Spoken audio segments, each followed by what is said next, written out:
என்னாச்சு? ஏன் அழுற? மா எனக்கு லவ் ஃபெயிலியர் ஆயிடுச்சுமா. லவ் ஃபெயிலியர் ஆயிடுச்சா? ஏய் இந்த விஷயத்தை யார்கிட்டயும் சொல்லாத. நான் யார்கிட்ட சொல்ல மாட்டேனே. என்ன நம்பு. சரி. A few moments later. அண்ணாச்சி ஒரு பால். என்ன தம்பி ரியாஸ் லவ் ஃபெயிலியர் போல? இவருக்கு எப்படி தெரியுது? டேய் டேய் டேய் என்னடா இவன சொல்றான்? மச்சான் உனக்கு லவ் ஃபெயிலியர் கேள்விப்பட்டேன். இவனுக்கு எப்படி தெரியும்? நம்ம ஸ்டேட்டஸ்ல கூட எதுவும் போடலையே. மறக்காம ட்ரீட் வச்சிடுறா. எப்படி தெரிஞ்சிருக்கும்? அண்ணா சொல்லி சொல்லும். அண்ணா லவ் ஃபெயிலியரா? இவனுக்கு எப்படி தெரியும்? உங்க தங்கச்சி தான் சொன்னாங்க. தங்கச்சி சொன்னலா?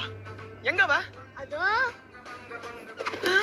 பொதுமக்களே, எங்க அண்ணனுக்கு காதல் தோல்வி அடைந்து விட்டதால சனிக்கிழமை வீட்டுல விருந்து வச்சிருக்கேன். மறக்காம எல்லாம் வந்துருங்க. அண்ணா போலாம். அடுத்த தெரு போயிடுங்க. எங்க அண்ணனுக்கு லவ் ஃபெயிலியர் தான். வாங்க வாங்க.